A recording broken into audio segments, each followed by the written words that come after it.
Assalamualaikum warahmatullahi wabarakatuh. Selamat datang kembali di tutorial terbuka, melanjutkan pembelajaran bahasa pemrograman C++. Pada episode kali ini kita akan latihan mengenai percabangan yang sudah kita pelajari sebelumnya. Nah, untuk video ini kita akan belajar menentukan bilangan ganjil dan genap dari suatu nilai, kayak gitu. Nah, nanti di sini kita akan memanfaatkan operator aritmatika. Jadi kalau misalkan teman-teman belum tahu apa itu operator aritmatika, silahkan teman-teman tonton dulu di video-video sebelumnya ya. Di sana saya sudah jelaskan mengenai operasi-operasi pada operator aritmatika. Oke, jadi untuk spesifikasi program yang akan kita buat di sini adalah suatu bilangan itu akan dikatakan genap jika habis dibagi dengan 2. Apabila sisa baginya sama dengan 1, maka ia dikatakan bilangan ganjil. Oke, jadi di sini kan kita sudah belajar ya mengenai sisa bagi itu simbolnya seperti apa di operator aritmatika. Kita langsung aja masuk ke programnya seperti apa. Oke, jadi di sini kita akan coba mengingat dulu ya mengenai sisa bagi itu seperti apa. Jadi saya misalkan di sini punya integer x itu sama dengan 10 gitu. Nah, lalu di sini saya pengen tampilkan gitu. Cout x modulus atau sisa bagi 2. Lalu kita lihat apa yang akan terjadi. Hasilnya pasti adalah 0, teman-teman. Karena 10 ini habis terbagi dengan angka 2. Kayak gitu. Kalau misalkan ini saya bagi dengan 3, nanti hasilnya adalah 1, teman-teman. Kenapa? Karena 10 ini cenderung ke 9. Gitu. Cenderung ke 9, nah sisanya itu adalah 1 gitu. Karena pengen ke 10, karena dia cenderung ke 9, harusnya 10, berarti kan kurang 1 gitu. Maka sisa baginya di sini adalah 1.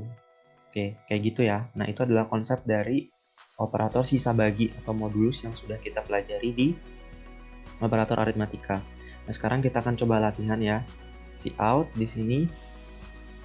Terus kita buat di sini program menentukan ganjil genap.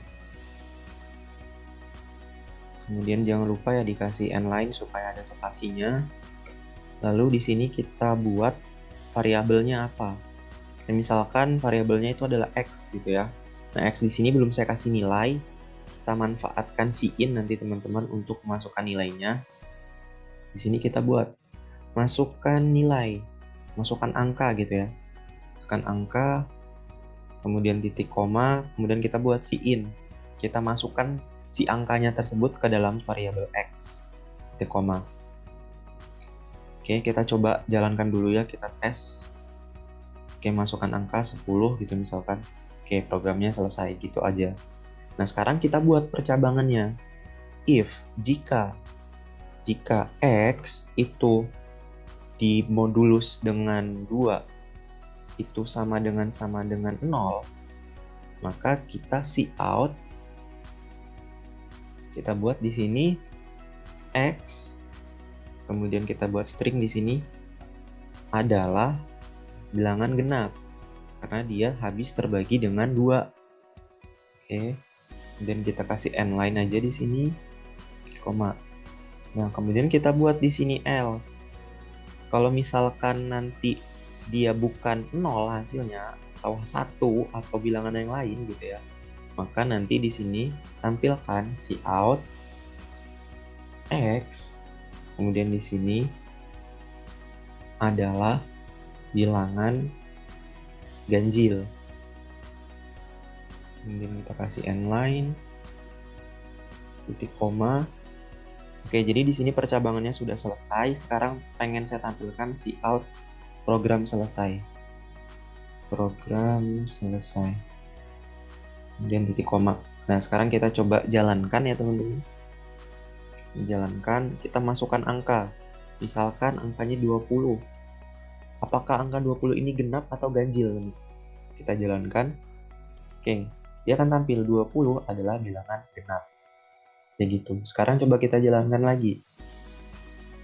Misalkan berapa? 11 gitu ya. 11 kan angka ganjil ya teman-teman. Kita jalankan. 11 adalah bilangan ganjil. Oke, mungkin ini aja dulu untuk latihan program menentukan bilangan ganjil dan genap. Pada video berikutnya, kita akan belajar membuat kalkulator sederhana, teman-teman. Nah, kalau teman-teman suka dengan video ini, silahkan teman-teman like. Jika teman-teman punya pertanyaan, silahkan tanya di kolom komentar. Jangan lupa juga share ke teman-teman yang lainnya supaya makin banyak teman-teman yang bisa belajar di sini. Oke, saya tutup. Assalamualaikum warahmatullahi wabarakatuh.